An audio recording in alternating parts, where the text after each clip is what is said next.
Aloha and welcome to Reflections on Interpretation, talking story with guides and interpreters. I am Tim Merriman, your host, coming to you from the Big Island of Hawaii. Three former guests with me, one who's my co-host, Bill Gwaltney, coming to you from somewhere in the Front Range of Colorado, and Connie Rudd, who was on recently on one of our podcasts, and Kim Sikoryak. And so very quickly, Connie, tell us what you're doing these days and how you got involved with Park Service. Sure. I had a 35-year career with the National Park Service, and I started out at a boot level GS3 interpreter at the Grand Canyon. My career took me all the way through the regional chief of interpretation position in the Rocky Mountain region and Intermountain region. I became a superintendent and deputy superintendent at some pretty cool parks.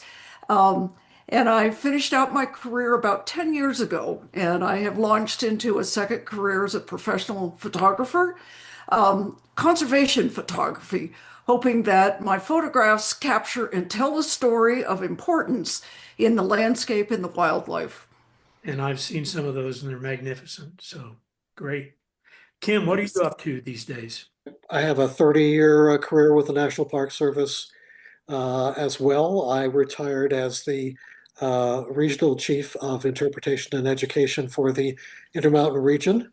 Connie, I think you helped me get that job. Yes, I did. But belatedly, thank you.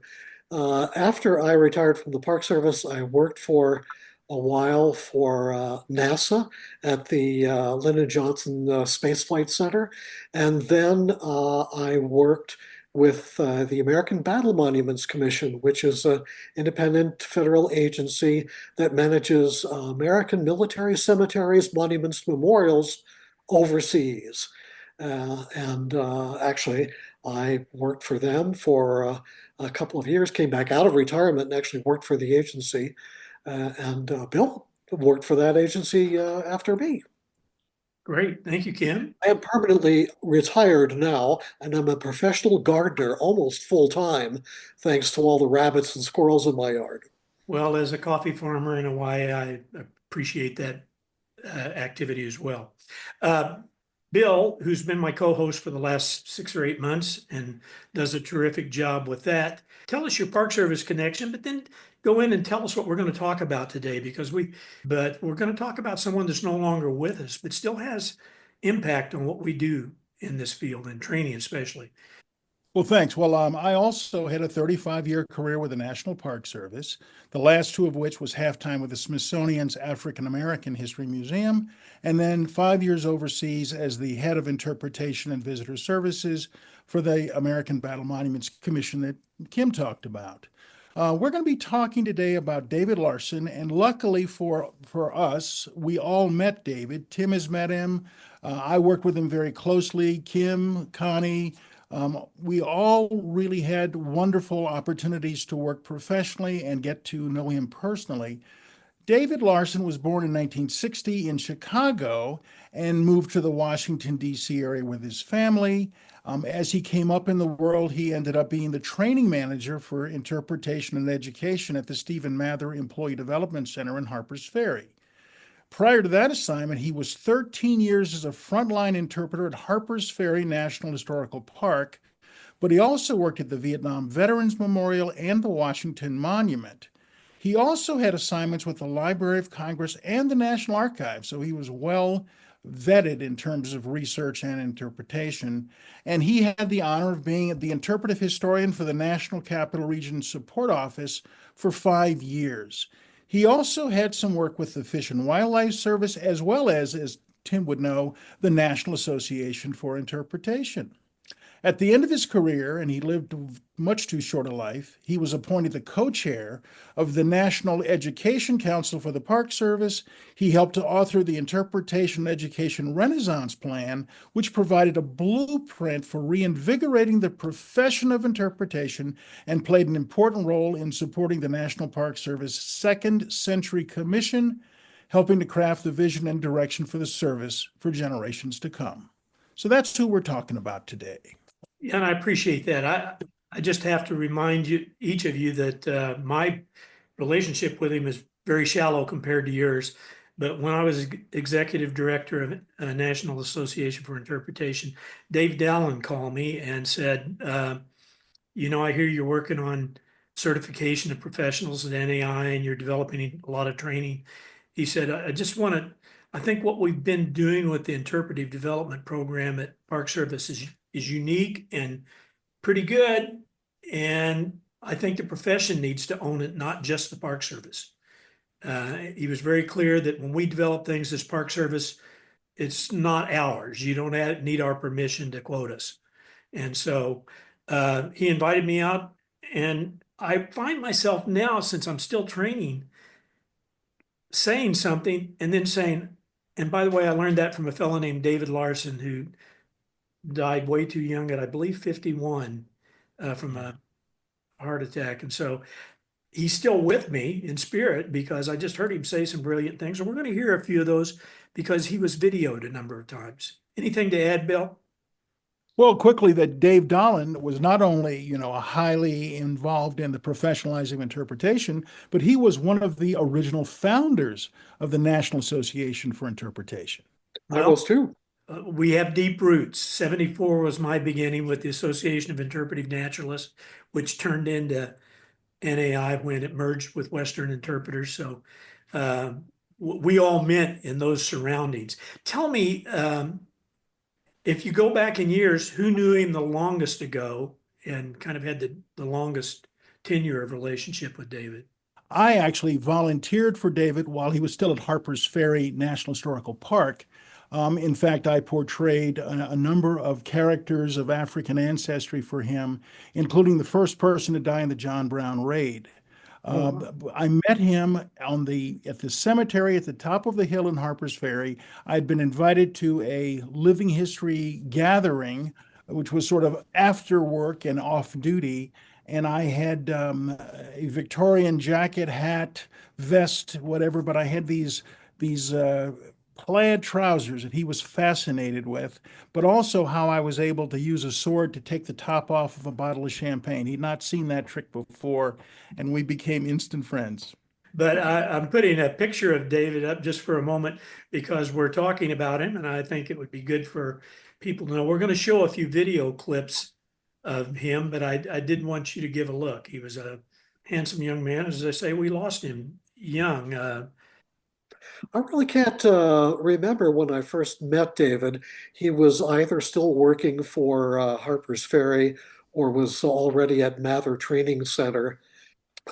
I think that the time goes back to the previous generation of the interpretive skills teams that had classes at Mather.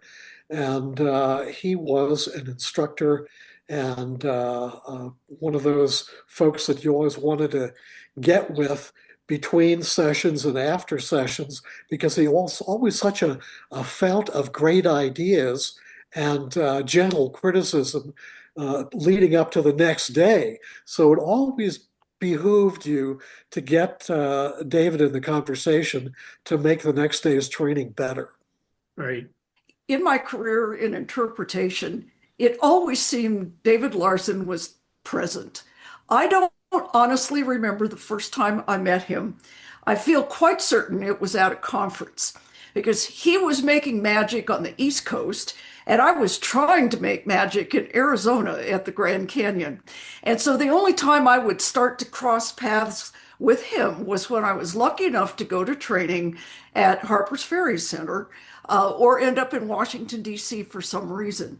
But I remember just his instantly being a friend, and he was so stimulated by all of those opportunities, and his stimulation translated to conversation, thought processes, which I just lapped up. We were immediately on the same wavelength. Park Service has preserved on one of their websites 5 video clips that anybody can find just by searching on David Larsen, and it's Larsen with an EN. And this is from clip number 1, and I think it gives us some things to talk about.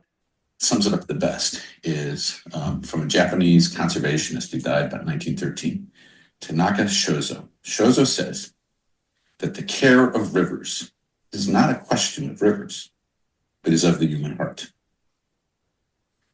And I say that wraps it all up. And I say it wraps it all up because I think Shozo is using the word care two different ways. He says the care of rivers. Okay. Well, those of us in the stewardship profession, we get that. We understand that. That's the work we do. That's the physical, it's the resource management, it's the important stuff we do to try to protect these resources. The physical stuff, that's important. Shozo says the care of rivers is not a question of rivers. It's not a question of physical stuff. It's of the human heart.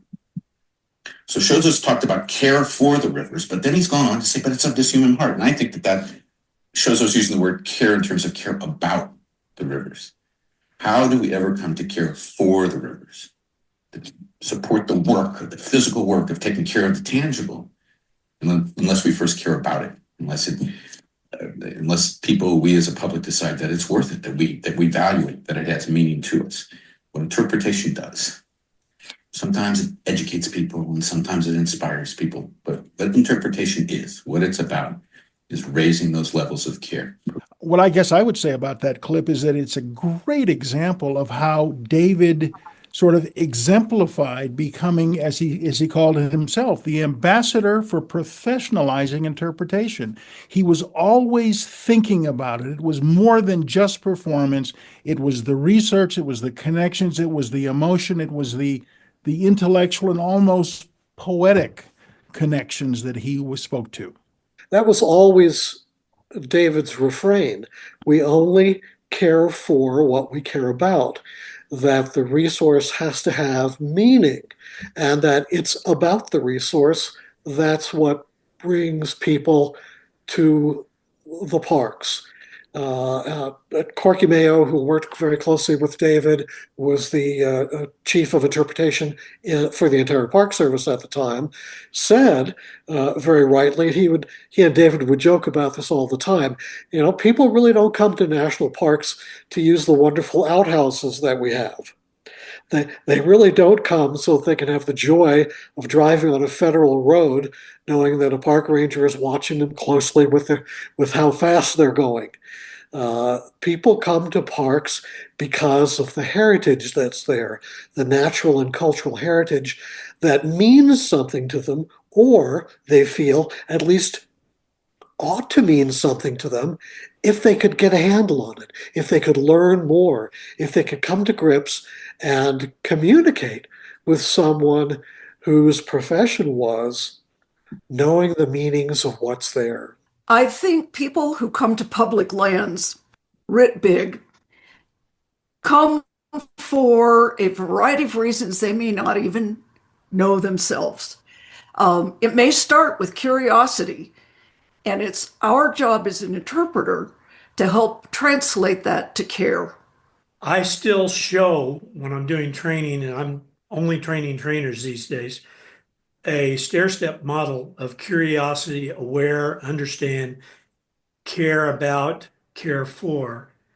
And I always go back to quoting David about that because social marketing was a new term to me. I had never heard it Yeah. before that moment. And I suddenly realized that sometimes we look at a group as being kind of the same mind, that there's a family in front of us. And in truth, when there's a family in front of you, there's somebody that wanted to come to the park that day. There's someone who absolutely wanted to go somewhere else or look at their phone all day today in these days. And then there's some that are in the middle that are curious. And so even in a family, it wasn't everybody voted that morning and agreed by consensus, this is going to be fun. Let's go listen to David Larsen talk about a rifle. And yet he knew that. And he had that in mind every time he talked to a group. I want to play another clip for you, if I may. Tell you about, I think, what I think is the best interpretive moment of my life.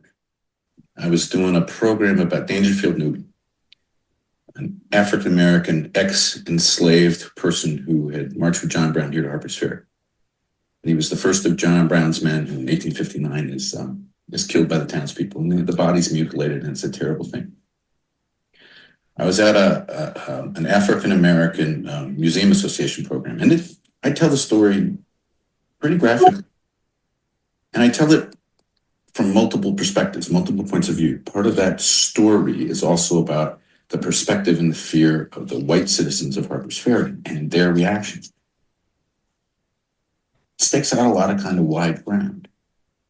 I tell that story a lot. I've told that story a lot over the years, and it usually gets a good response, and the ego in me as an interpreter loves it when I get that kind of applause. But this day, in that moment, it was a little bit riskier somehow. It was an audience that I wasn't as familiar with. It was primarily African American. There was an intensity in the room that was palpable. I mean, it was really there. I finished the story, and there was no applause. And Bill Gwaltney began to then facilitate the reactions of the group. And it was actually beautiful because I didn't matter. The story took over. The group reacted to Dangerfield Newby in those moments, and some were angry, and some were, well, certainly everyone was angry. Some were just wide gestures and big movements, and the conversation took its own place. Those people became engaged absolutely in the research. And I was in a hotel room, for crying out loud. I wasn't anywhere near Harper's Ferry, but they became engaged in the resource. At the end of that talk, I actually show a photograph of Dangerfield Newby, and I call people to look into his eyes. And I believe that for at least a lot of those people in that room, they'll never forget those eyes. That's the point. I, as the interpreter, the work fell away. And the connections are made between that audience and the resource. Now, some of my fellow interpreters were worried about me at that moment. They came up afterwards and said, "Oh man, Dave, that's a great story, and you just got to realize that that maybe this crowd just wasn't quite ready for it or something." And they were trying to soothe me because they were used to me getting this big response, this applause, and et cetera, et cetera.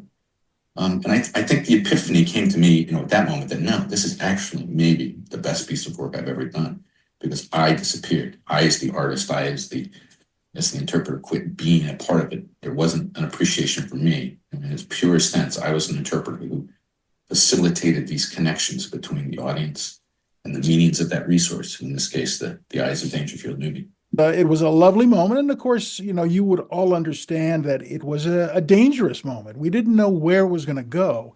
But one of the things that David often said is that when it comes to interpretation, democracy is at the heart of what we do. And he said people have the right to be able to care, but he's also a person, like the rest of us, I hope, who believe that it's not our job to tell people what to think. It just is our job to help them with how they might think about different things. So it was a lovely experience for me. It was great that he would come out to do this when I was at that time also the president of the Association of African American Museums. And there are people to this day who remind me of that interpretive episode. I'm a biologist by training, and my focus was in natural history parks for the most part. Of course, there is no park that does not have both natural and cultural resources. By definition, people have been there and people have done things there. But I remember thinking to myself, is there a difference between natural and cultural resources? David was primarily from the East. He knew an awful lot about the Civil War, and he pointed out that you go to Antietam, which was the site of the bloodiest day of the American Civil War, and you go there now, and he said, it's just a cornfield. It's just a cornfield. Without context, without interpretation, it's just a cornfield. And I was of the thought that, well, yes, but the wonderful geologic, natural, biologic wonders of the West are really kind of a different category, until I heard a woman from the National Park Service Advisory Board, which is a very prestigious Washington organization, and she was from the East, and she said, yeah, I had the opportunity to go to Yellowstone. It was the first time I had been out West, and they took me to Yellowstone Falls, and I was just thunderstruck. I just stood there with my mouth agape, and had no questions whatsoever, because there was Yellowstone Falls, and it had shut me up and made me completely silent for Right. 5 minutes. Right. Then I said, "What's that yellow rock at the bottom there? How tall is that falls? Are those pine trees growing? And how come the falls isn't like 2 miles farther up? As a matter of fact, why is there a falls right there at all?"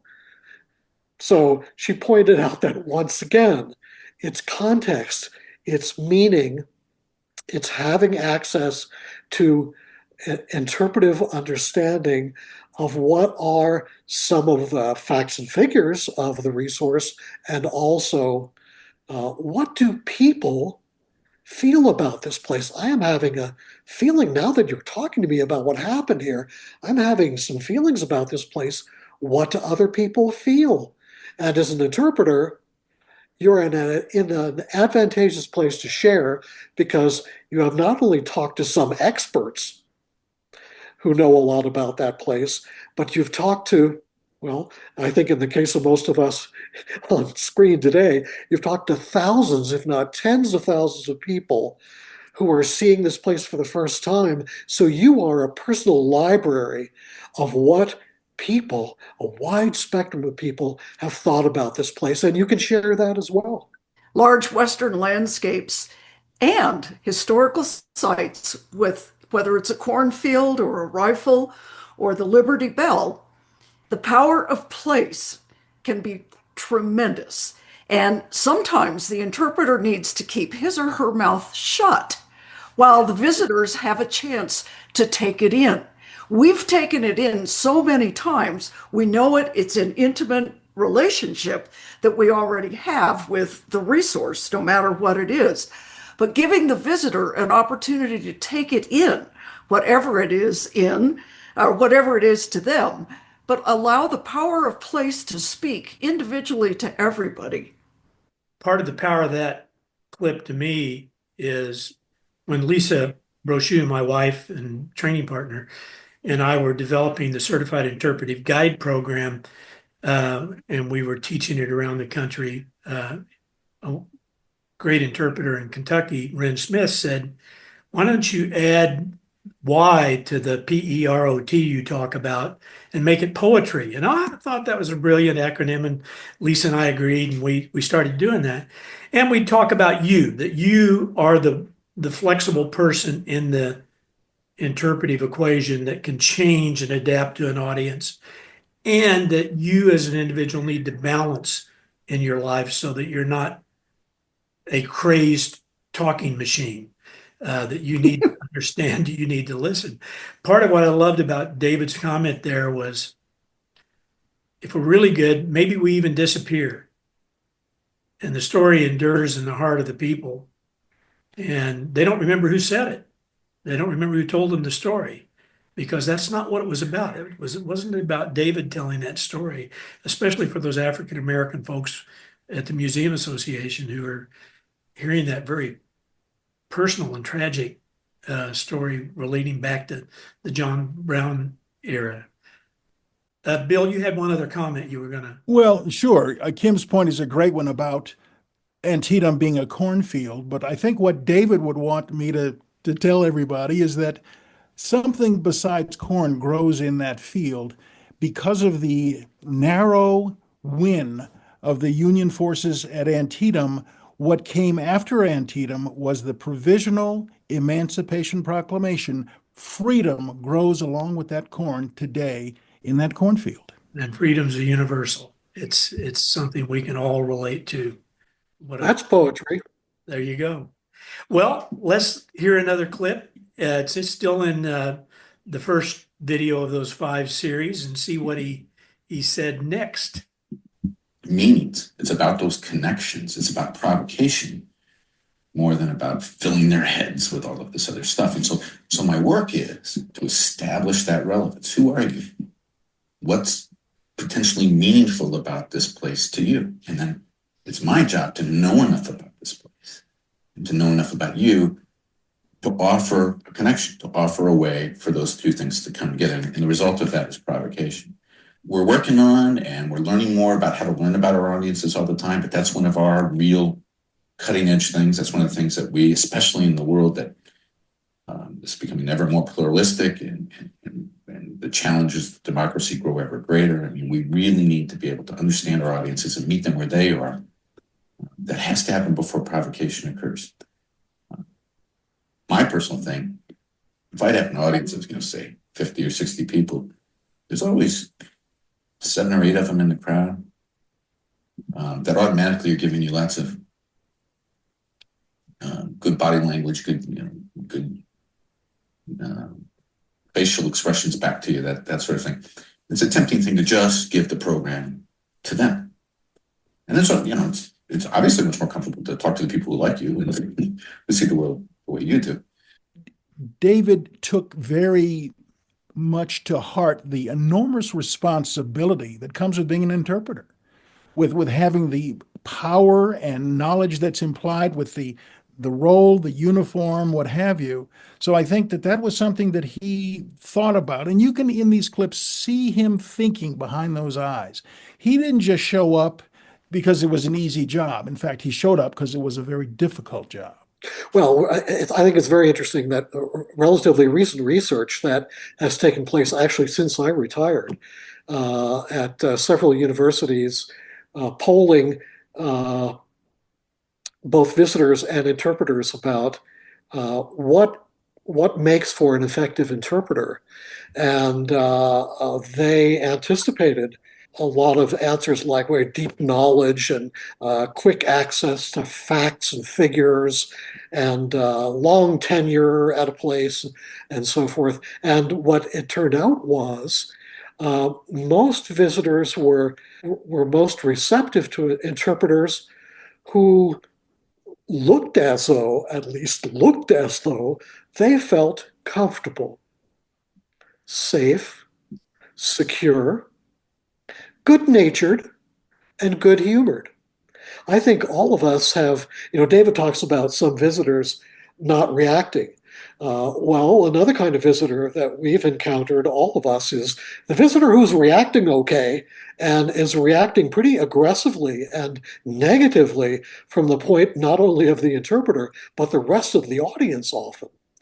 And you have to feel comfortable enough in your craft, not only your knowledge of the resources, but the knowledge of people and interpersonal communication, to not feel like this was a personal attack, even if it was, and recognize that there's a way to start a conversation which might be an immensely valuable interchange and conversation with someone in the audience who deep down probably makes you feel uncomfortable. It's an interpretive skill to feel a knot in your stomach and to still smile pleasantly and try to find common ground with someone who has been set off by something that you said, even if it's just, the size of a hydrogen molecule.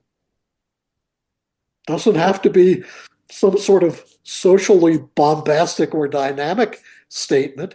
It just has to be something that for some reason or other, they deeply don't agree with or misunderstand. I kind of learned early on that, I need those folks. I need those folks who, when I get feeling a little bit risky or I'm not sure I'm connecting, that are going to give me a nod and feed me a little bit and keep me enthusiastic and keep me feeling good. But I always also chose about 5 or 6 faces that were kind of stern. I would call them my back row, the ones who wouldn't react, the ones who would not give me any kind of a gesture or anything. And those are the ones I was always working with. Those are the ones that if they didn't walk away, I always felt better. So I was really always working for somebody out on the edge, somebody who was out there that I wasn't sure where their heads were. And then the opportunity is after that program, would they come and approach me, or would I have some opportunity to approach them and see what was working or not? When that happens, when I start to find out what connects in one given program, how it worked for this set of people, that goes into a database in your head about, how to handle the next set of people. And no two groups are ever the same. There's no two individuals that are the same, but the more you learn about the possible reactions and the possible connections that are out there, the more, the larger your arsenal is, the more resource you have to provide opportunities for intellectual and emotional connections, to provide opportunities for provocation to occur. Kind of this whole sequence of thinking that David so expertly put in our heads and in who we've become as an interpretive professional goes back to knowing your audience. But as you know, it's a new audience every time you take that geology walk along the south rim of a large canyon in the West. But if you've been doing this for 7, 8, 9 years, you know kind of the range of reactions of folks that are likely to be present there. And you can craft a program that engages and involves people in a way that those who may come with a negative thought about geologic time, they don't believe in it, you can create a program to bring those folks along. They're not going to walk away from the program. Those are the ones I really worry about, the ones that disengage entirely and leave the walk, because I'm not sure where they're going and I'm not sure what family got left behind. But if you've known those people over the summers and the winters and the period of time that you have been engaged with the public with that particular topic, you should be able to work your way around that in a way that takes that curiosity to caring all through a variety of steps, or at least leaves them with something in their heart when they leave whatever that resource is, particularly if it has controversial components. I think that's something that's facing interpreters now, maybe in a way that wasn't facing us 40 years ago. Yep. Well, that is the joy and the challenge of having the opportunity to do personal services interpretation. You can give people a brochure. You can show people a 15-minute video.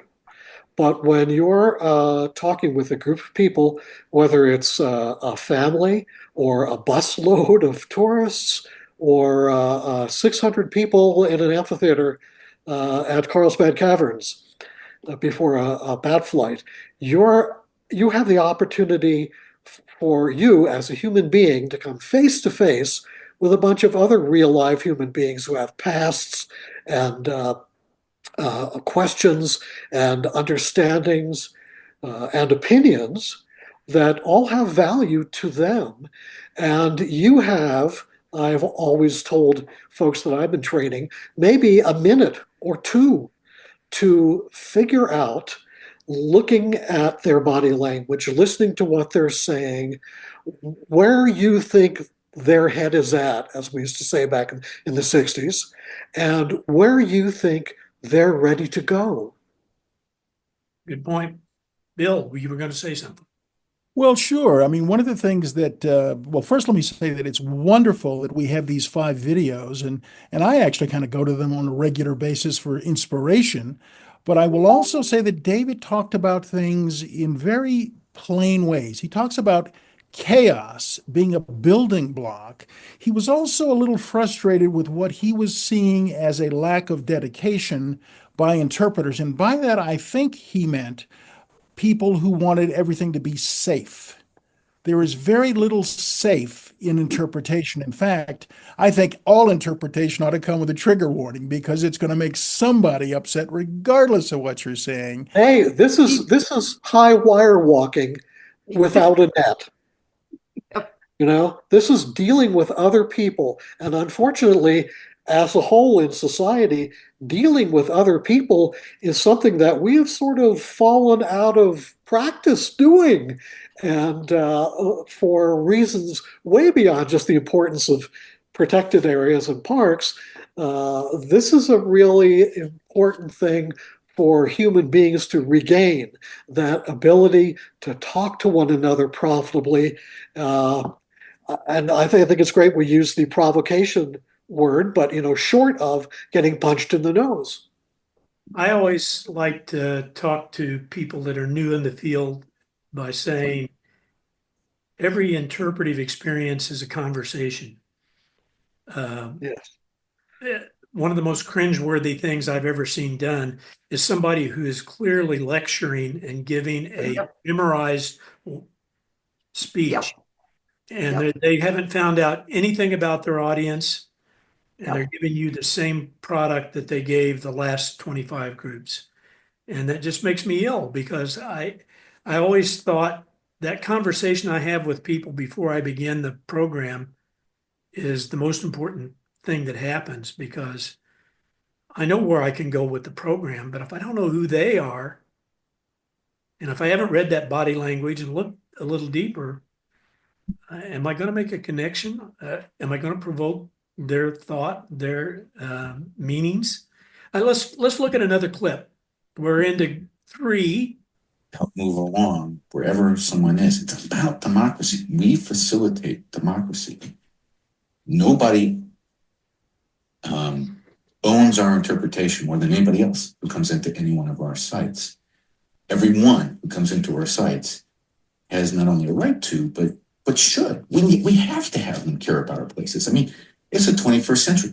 Population's going to keep growing. Things are going to keep getting worse. I mean, being a superintendent of the National Park Service, it's got to be one of the toughest jobs around now. And it's only going to get worse. It's only going to get worse, dude. Can we afford to turn anybody away from the door? Can we afford to have any population, any potential audience not care about that place, not care about our resource? It's about meeting people where they are, respecting their sovereignty as visitors. It's not about the visitors always right. But if we don't realize that visitors are sovereign in what they think and what they feel, then we'll never be successful as shamans or as anything but entertainers. Or people hate to be told what to think. Well, I'll start by saying that, he was a big believer in understanding your audience, both on a personal level, but also sort of on an operational level. He was a big believer in visitor studies. Now, those are expensive, those take time, those take permission, but he really, he was thinking about it early. And of course, he passed away in 2011, but he already was thinking about the challenges of the 21st century. And as Connie pointed out, I don't know that any of us could have guessed some of the political implications of the 21st century. No. This also goes to stewardship, I believe. David would talk quite a bit about that, because democracy and being sovereign ultimately can go to stewardship. But whose stewardship? Whose view of stewardship? Now, just think about some of the challenges in Western area public lands, not just national parks, but public lands today. Potentially selling off some of those for a different kind of stewardship. I would guess the gas and oil people would think that is an appropriate kind of stewardship. And it's completely understanding a political overlay in what used to be safe language and safe conversations. But the perspective has changed more dramatically since 2011 till today than I could ever have imagined. And so how we get to stewardship and how we even understand what that means to the recipients of our messages or the participants in our messages. And it creates unexpected bedfellows. When I was at Redwood National Park, folks who were in the logging industry you expected that they would be very pro logging, and that every other extractive industry would be right on board with them. Yet the commercial fishermen were saying, whoa, whoa, whoa, whoa, whoa. You're logging, the way you are doing logging is clogging the streams and estuaries where the fish I catch for a living breed and have their young. So again, it's not as easy as generalizing or imagining that this bunch of people believe this and this bunch of people believe that. It's just individuals talking to each other. And that is where I think much of David's remarks in that previous clip spoke to the fact that if you want to be an interpreter, that requires a certain level of bravery on your part. And that doesn't mean aggressiveness or assertiveness.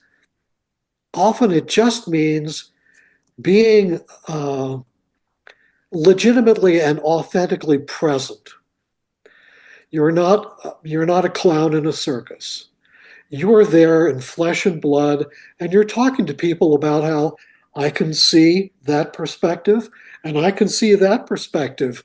Sometimes interpreters have had to serve almost as referees between different elements in the same audience who are teeing up some disagreements with one another. And that's exactly the role you should be playing. You should recognize that everyone's perspective is uh, is genuine and authentic to themselves and deserves to be heard and, most importantly, understood. Yeah, I think it's a continual challenge, especially today where uh, kind of the openness of hostilities has come out of the can. I think a lot of times in the past, people were quiet about their beliefs. Yes. And right now, they maybe have a T-shirt on that expresses their political opinions. They may tell you pretty quickly what they are, and you Yeah. have to be that diplomat. Uh, you do not get to choose to just tune them out. You have to figure out how you honor that. I would say for that reason, no two programs should ever be the same. Right. And if you're doing the same program, you should be responding to the changing situation and the changing circumstance and be flexible enough to manage that professionally. Yep, absolutely. And we don't even get to choose a side, you know. The role of the interpreter and in fact the opinion of the official opinion of your managing agency is almost surely not as simplistic as wolves are good and sheep are bad, or sheep are good and wolves are bad. Sheep and wolves are both here along with us, and we got to figure out how to deal with that. Not only that, but you and I are here, and he's here too, and so is she, and we're all in it together. Let's talk. Oh, Bill, did you have a comment? Well, I was just going to say that one of the things that kind of what Kim said brought up is that I remember when a course called Verbal Judo was part Oh, of yeah, me training. too. George Thompson. And it's a great reminder that sometimes it's about the training you get to feel comfortable and competent in dealing with these multiple perspectives. Yeah. Interpretation is an art, and as such, can, at least in part, be taught. Freeman Tilden, places where conflict occurs, that's where the energy is. Right. That's where the juice is. You don't want to avoid that. You want to, this is Aikido more than Judo. You want to take that energy and you want to direct it in a way where at the end, the situation is resolved and nobody's hurt. Necessarily the goal. I mean, you can love a resource to death. One of the ways to deal with that is to provide these vicarious and virtual experiences. We got a long way, just like most of this technology stuff. It's got a long way to learn how to really utilize it, how to make it most effective and most vibrant. But things like the virtual guys are trudging off on some glacier somewhere. That's cool. When I get to beam into that real time and get to actually have a conversation with somebody who's out there. It's not exactly being there, but it's pretty doggone close. For somebody who's getting as old as I am now, it's close enough. I'm probably not going to do that stuff anymore, and it's fine. I'm not going to hang glide or anything.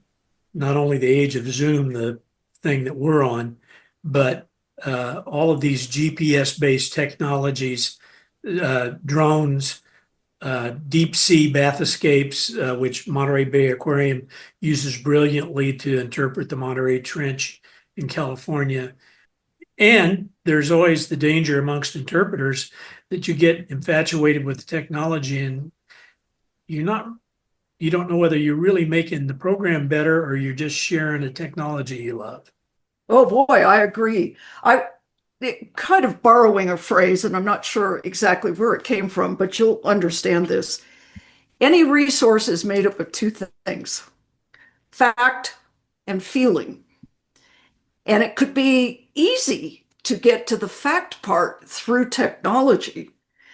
But how do you get to the feeling about that resource? It isn't going to be the technology. And if the interpreter needs to be invisible, the technology definitely needs to be invisible. That's good. I think it's great. My mom was just never going to climb to the top of Mount Rainier, pure and simple. That wasn't ever going to happen. But she loved nature programming that could take her to the top of Mount Rainier and talk about the critters that lived there. My mom was a big fan of pikas. Well, she would never have seen a pika in her life if it hadn't been for technology. So it's a matter of how you use the tool. I had a very passionate argument I was teaching in a couple of ranger skills classes back at Albright Training Center in Grand Canyon. This would have been 1980 and 81. And a young ranger said he was really offended by the millions of people that come through Grand Canyon on a bus and get off and take a picture and get back on and leave. And I said, I don't know whether we can afford to have 5 million people take Bright Angel Trail and go stay at the Ghost Ranch. And yet I think we want that 5 million people to be advocates for parks, even if it's just a 15-minute visit with a step-on interpretive Got program. Yeah. Is that a reasonable thought? We are in danger of projection. Yeah. Interpreters are so enraptured by the resources they interpret that sometimes they think everybody is on the same page. And, it doesn't have to, your entire life doesn't have to be about Monterey Bay for you to enjoy it. Well, and we just have people at all those different ranges of interest in what we're doing. And Right. as we face right now, you mentioned, Connie, the political issue that's up there right now. Should smaller parks or less important parks be sold off? Should they be turned over to states to run? Whatever. Boy, I think the American public loves our national parks and monuments.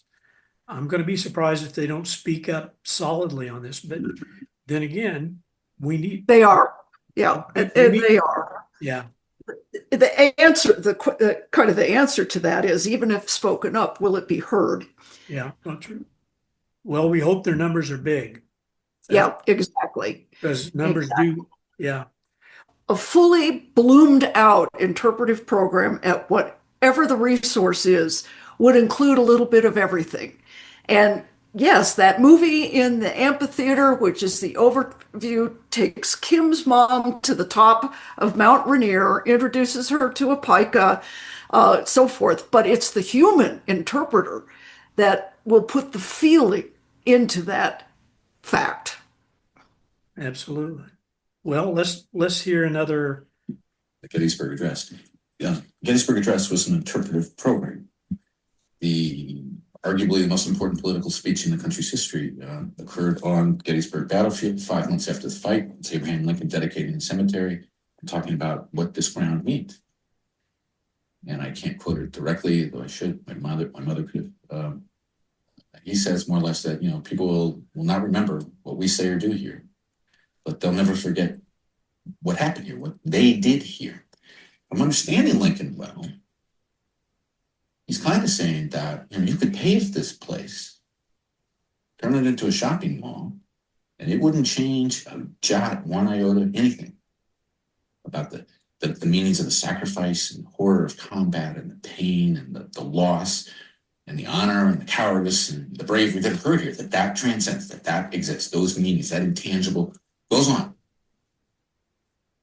But of course, Abraham Lincoln wouldn't want us to pay that. He's dedicating a cemetery for crying out loud. He goes on in his speech, the Gettysburg Address, to say that there's a vibrant reason for us coming to this place. It is for us, rather, to here dedicate ourselves to what they struggled for.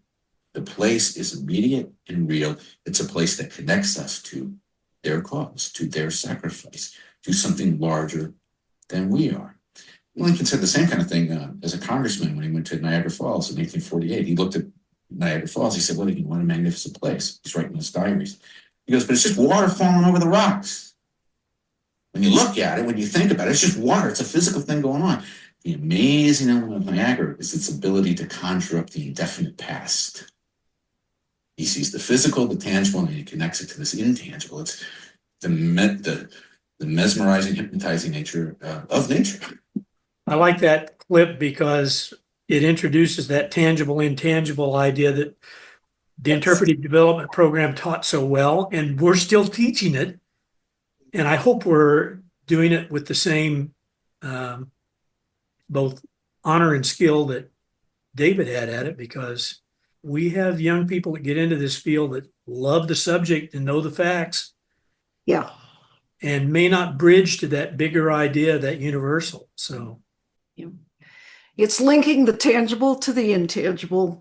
It's a concept that for some people is difficult just to grasp because they come into the world as a linear thinker, fact to fact to fact to fact.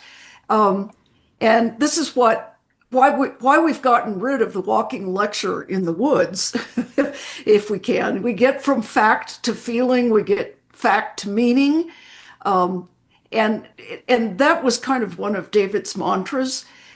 It's one that I think that any one of us needs to work on virtually every day, is how you link the tangible to the intangible and come up with what he calls meaningful interpretation. Well, I know that David was really very much a thinker about meanings. And one of the things that he said is that the visitor gets to decide what Yes. has meaning for them. And going back to Connie's point, that's the good news and it's the dangerous bits. If people decide that parks and public lands don't have meaning, we're all in a world of hurt. But he certainly did all he could to help sort of solidify the framework under which we continue to work. It certainly goes to the very biggest ideas regarding the human condition. Who are we? What am I doing here? What does this place mean to me? Anything? Nothing? Something very specific? Something important?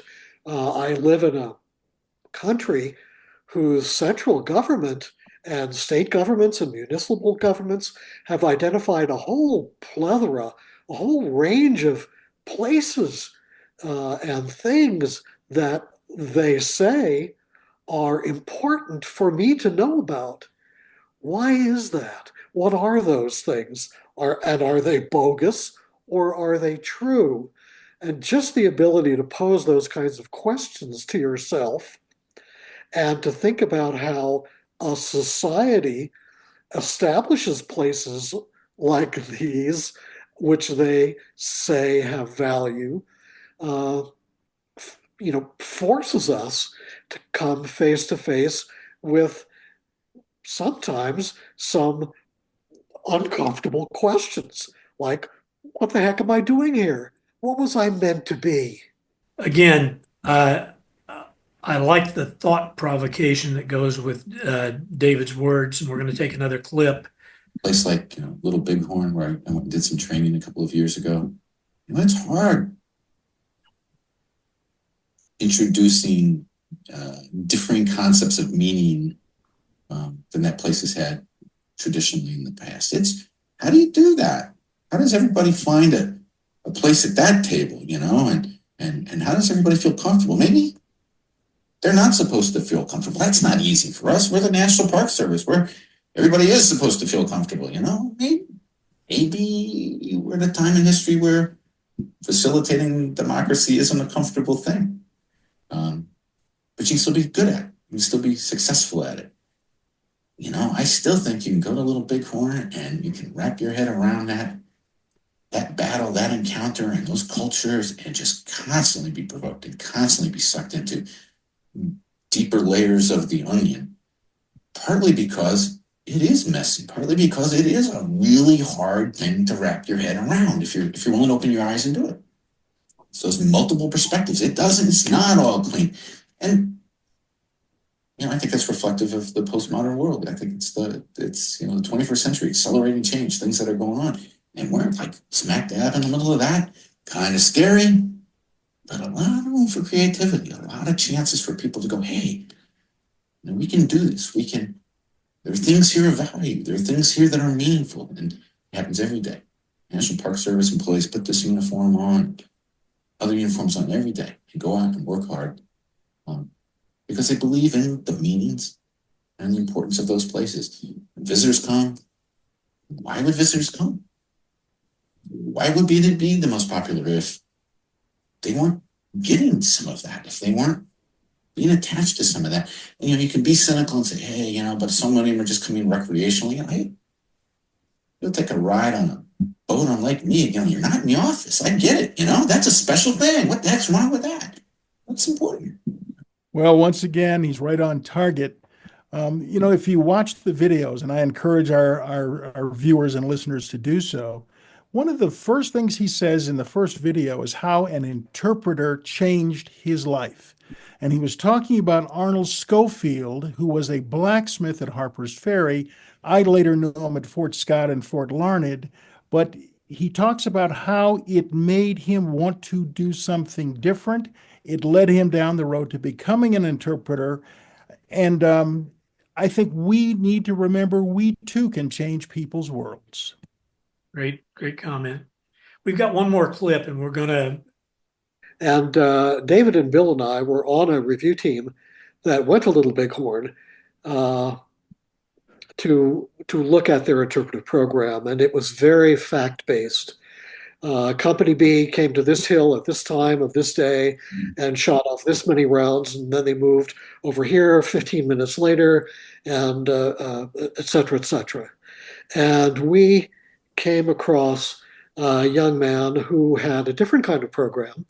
He presented himself in uniform as an American cavalry private who had come from Ireland because he said he could not stand to be there any longer because the British were stealing their land and outlawing their religion and making it impossible for them to live their way of life. And he said, now here I am out in this Western territory, sitting in a hole that I dug with my own teacup, and I'm probably going to be dead by morning because the Cheyenne and the Sioux warriors here say that we're stealing their land. We're refusing to allow them to follow their religion. And we cannot live the kind of life that we feel we should. And he said, the biggest laugh to me is this boy in the foxhole with me, he's English.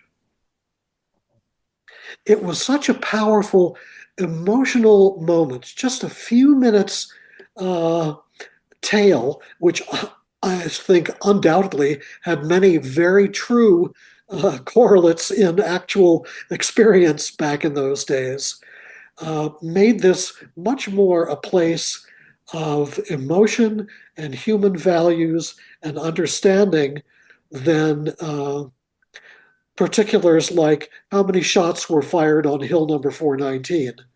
Completely irrelevant fact that nobody needed to know and nobody would remember. Great story. It's a huge mistake to think of the average visitor. That's why we don't know enough about our visitors. Good sociology is something that we really need more of. Why do people come? Even more importantly, what meanings do they already ascribe to a place? What good, if I'm at Prince William Forest, am I going to do if I've got a program that's about the wonder and the cathedral-like nature of the forest? If the group that's come to me already has meaning attached to the forest, which is about lions and tigers and bears and a place where you get bit by snakes, I've made a mistake. I haven't met them where they are. I've ignored their sovereignty, their right to choose, their right to connect at their own place. I got to know that. Why? Where are they starting? So that I know where to start, and maybe I can bring them to the possibility that the forest can be scary, but it can also be a cathedral type place. Back to that provocation stuff. We don't do that enough. Getting to know your audience sounds simplistic, but I'm sure it's very difficult. You have some tools for that, though. Some terrific ones. The work that Gary Macklis has been doing helps us to a large degree. there's a number of colleges and things that individual parks can partner with to do focus group kind of work. There are tools out there that could be utilized more, where individual parks could do their own focus groups, simple kind of level focus groups that are already OPM approved and et cetera, aren't as difficult as sometimes we think they might be. But what I often encourage visitors or interpreters to do themselves is, it may not be science, but why not just ask visitors yourself? I was probably 7 years into my career before I started realizing that, I could just ask them why they came, or I could ask somebody, why is this place meaningful to you? For 7 or 8 years of my career, I went out to do small talk before a program, and I said, where are you from? It's just as easy to say, hey, you ever been here before, and why? What brought you back? What do you think of when you see that picture of that, the battle, and what does that mean to you? Or here's another great question I love to ask visitors. I came to love to ask visitors is, if you had my job, what would you say? What do you think is important about this place? And the answers I'll get from visitors there, first of all, show me that they're much more thoughtful and deep thinking than we as interpreters in our day-to-day lives want to assume they are. We sort of think they're blank canvases who are absorb our words. They're pretty smart. And they know when somebody's trying to tell them what to think. They hate that. Well, I can say that, again, he emphasizes the importance of visitor studies, informal surveys, although you've got to check with your own agency to see what's legitimate and legal. Kim referenced earlier a study done 10 years ago now, but it's still wonderfully current, from Clemson University and other interpretive specialists that really speak to, I think 14 different aspects of interpretation that really work, and then they point out the ones that do not work. So those are really great things, and David brings the importance of academia in interpretation. But again, I would say that I would encourage most strongly everyone listening or watching to this presentation to look at his 5 videos, which are on YouTube, and to think about, if you don't already have it, getting his book, Meaningful Interpretation, which is far more a interpretive workbook than it is an encyclopedia. It is available from Eastern National Parks and Monuments. David brings forward a very important point when he says, we need to listen as much as talk. We shouldn't be afraid to ask visitors questions. This is easier, I have to admit, if you are talking to a group of 100 or fewer, but most of the time we are. And also, you need to continue to read their body language and see if they're looking at their travel partners or scratching their heads or all those cues. When you get right down to it, it's unfortunate that we still get visitors coming into parks saying, "What time is the lecture?" They kind of anticipate that that's the experience they're going to have, unfortunately, because that's probably the experience they have had in the past. But interpretation is not Shakespeare. It's improv. Yeah. And I will assure you that if you ask any actor, they will tell you that Shakespeare is an awful lot easier to do than improv. Improv is hard. Improv, you have to be really mentally present every split second. And that's the kind of discipline it takes to do successful interpretation. I think it's a good point. In training today, we still like to talk about being present because so many of the people we deal with in service roles are not even there.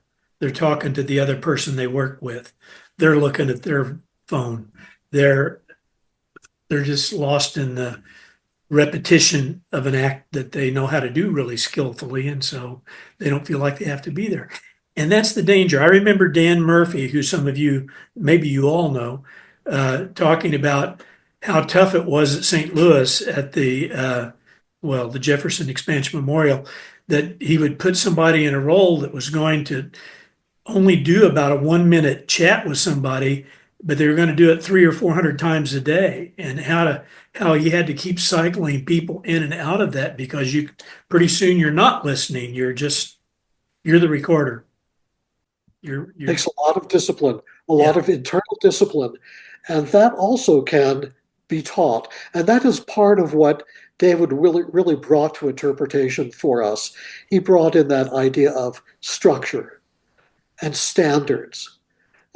He helped us define what it was we thought interpretation is and how we go about measuring whether we've accomplished it or not. If Right. you're a profession, all of that is required.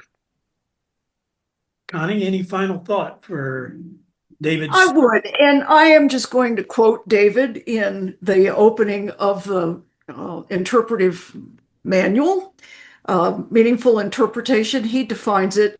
He says, this book is how to connect hearts and minds to places, concepts, and other resources.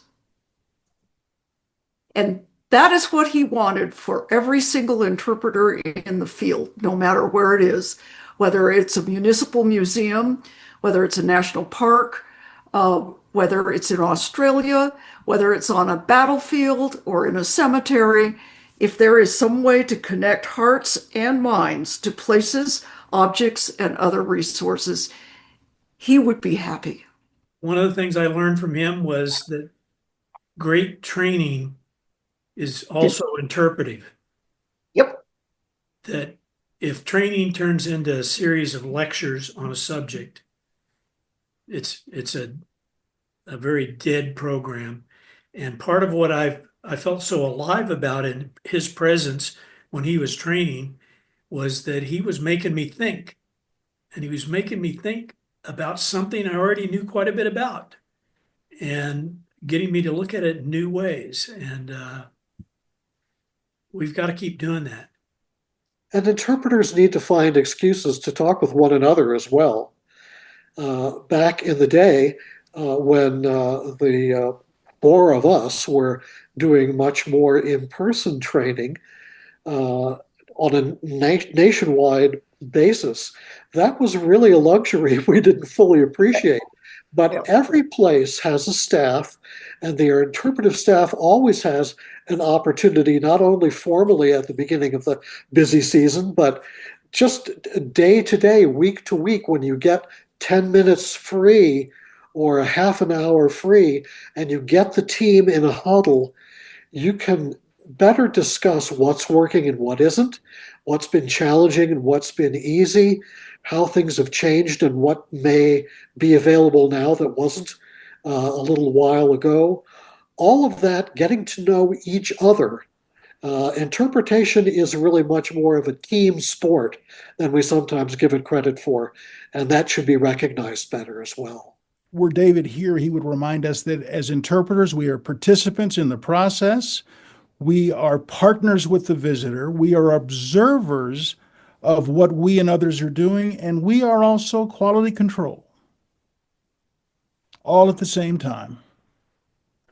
Well, I would just close this particular podcast with saying that every time I'm in front of an audience, I think of David.